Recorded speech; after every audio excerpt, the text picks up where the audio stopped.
All right, everybody, good afternoon. It's finally that time.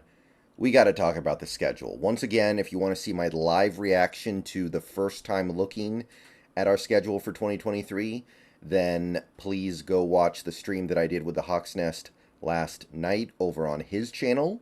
You can see me react to the schedule for the very first time. I literally did not look at our schedule until that stream. All right. Now that I've had the opportunity to look at it and I've had some time to process it, let's talk about this schedule in a broad sense. I'm not going to go game by game right now. I'll probably be doing that in the near future. And I did go game by game on the Hawks Nest stream last night, so if you want to see that, then watch the VOD of that stream. But I want to talk about this schedule a little more broadly. First, to just run it down real quick, we've got home with the Rams, road Lions, home Panthers, road Giants, bye week, road Bengals, home Cardinals, home Browns, road Ravens, home Commanders, road Rams, home Niners, road Cowboys, road Niners, home Eagles, road Titans, home Steelers, road Cardinals. So that's your 18 weeks of the 2023 regular season. Now, let's speak about this schedule in a broad sense. Let's talk about the good and the bad of this schedule when you step back and take a look at it from a distant perspective. So, here's what I can say. Let's start with something good. And I think this good thing is pretty obvious. I would say best thing about this schedule, maybe it's not the best, but it's up there at least. I think the best thing about this schedule is it allows for the Seahawks to get off to a very strong start for this season. The Seahawks, if they start the season off reasonably together, have an opportunity to start 4-0. And the Seahawks have not started 4-0 very much in their franchise history, actually. We are not a team that typically gets off to great starts. So getting off to a 4-0 start would definitely set us in the right direction. You've got home games against the Rams and the Panthers. The Rams are a team that is blowing things up this year. They're not really going for it. Panthers, there are some things about them that are good, but they're going to be starting a rookie quarterback on a pretty trimmed down offense. I would probably... I would feel pretty comfortable calling them that. And then you've got the Giants, who I do think will take a step back this year, although not a huge one. And that Lions game, now, I think the Lions will be pretty good this year, but here's the key. Jameson Williams will not be playing because he has been suspended for the first 6 games of the year. So getting to play the Lions will be a big advantage to us because we get to do it in the first 6 games. If we were playing the Lions later in the season, I feel like that would flip things. But now I'm looking at that game and thinking they lost a lot on their offense in the offseason. They did. They lost, I think it was DJ Chark. He went to actually the Panthers. They lost DeAndre Swift. They lost Jamal Williams to the Saints. So they've got some deficiencies on that roster that they were hoping that a guy like Jameson Williams would help mitigate. Now he's not there for the first 6 games. So getting to play the Lions in that first month and a half of the season, that's actually kind of a big deal.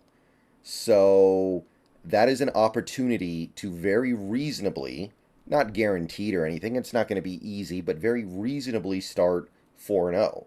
Now, I've gone on record saying I suspect that the Giants are going to be a tough game on the road on Monday Night Football. I even said on the stream last night, I have us losing that game, but that is a winnable game. It is. You're playing a Giants team that does have some severe limitations, and you can absolutely come out of that game with a win. So that's the number one thing that is good about this schedule.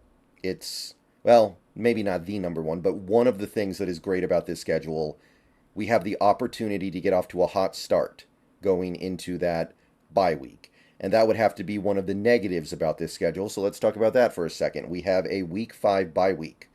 We have one of the earliest bye weeks in the NFL. And I think that a lot of people have already commented about how unfortunate that is. And It is. It's a very unfortunate bye week to have in theory, as of right now. Now, I will say this. Let me pitch it to you like this. It's hard to know, right? Because let's say, for instance, we play the Giants on Monday Night Football, and maybe we win, maybe we lose. That's not really relevant. Let's say in that game, DK Metcalf gets hurt, and maybe also somebody like Uchenna Nwosu gets hurt, and both of them would have missed a Week 5 game. Then the Week 5 bye week becomes amazing. Then it becomes like a savior, if you will.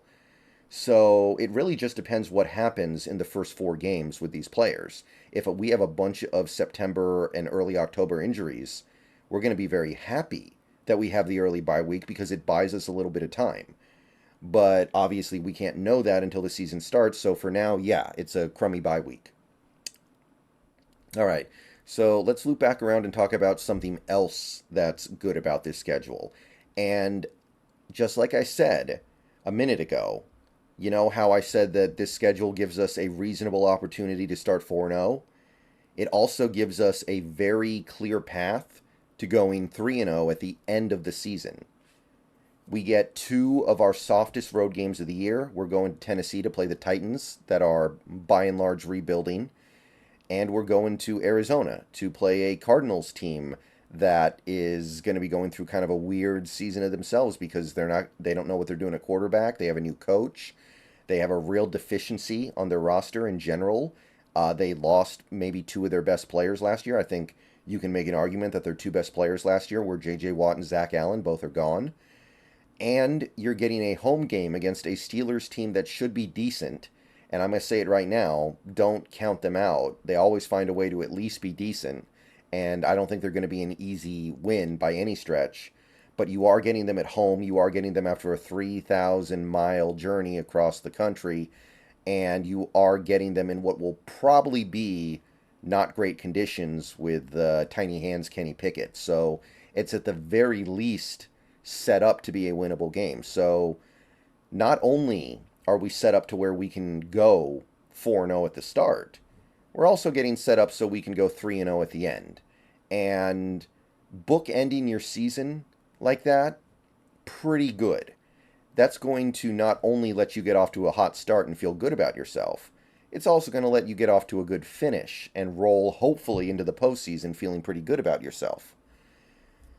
The other thing about this schedule and the negative, the other thing that really stands out here would have to be this brutal stretch of games between, I would say, November 23rd and December 17th. So in the mid-late portion of the season, the NFL really decided to lump all of our tough games together. And look, that is an understandable thing to do when you're talking about a schedule that starts off kind of soft and ends pretty soft. But this is not going to be fun. Thanksgiving at home against the Niners, road Cowboys, road Niners, home Eagles. That's brutal. 2 of those games are going to be prime time, by the way. And I think the Seahawks could be a good team this year. They could still lose all 4 of those games. I think that's very reasonable.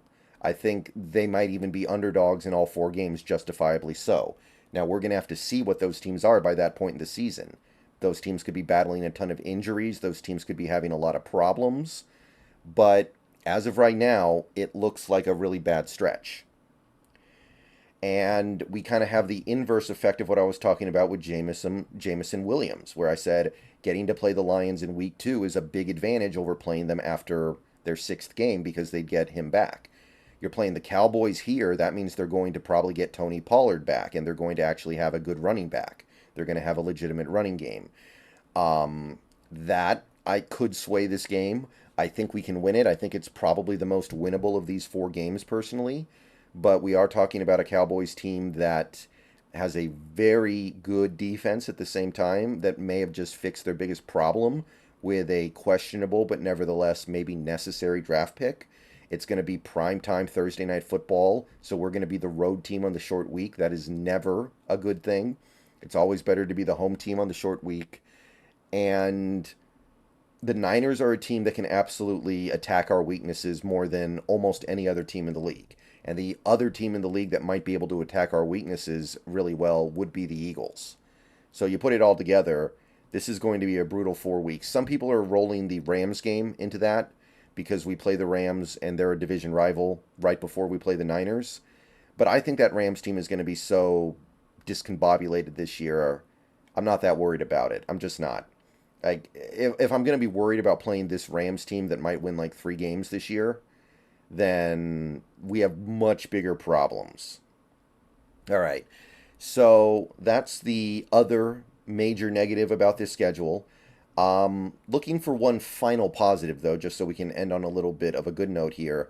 I do want to stress that while this will be a very much not fun month of football, even if we do come out with a couple wins, it's going to be brutal. We're going to be fighting like you know what for every single win in that 4 game stretch.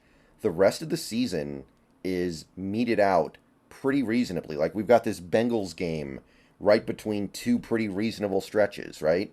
Like maybe you could throw in the Ravens as well, but after the Bengals, you get 2 games that you should fully expect to win at home. Then you do get the tough Ravens game, but then you get 2 teams that are probably going to be, I would say Washington's expected to be at least below 500, and then the Rams, I think, are going to be well below 500. So the schedule hits a pretty nice cadence where your tough games get spread out a little bit in the midpoint of the season. So I do kind of like that. It allows you to not fall into a super deep rut. The only point in this season where I think we're likely to fall into that super deep rut would be the late November, early December window. But that has its advantages as well. So that's what I think about our schedule in broad strokes. Let me know what you guys think. It's not a perfect schedule, and there are some enigmas on this schedule for sure, but pretty good. All right, see you guys later. Go Hawks.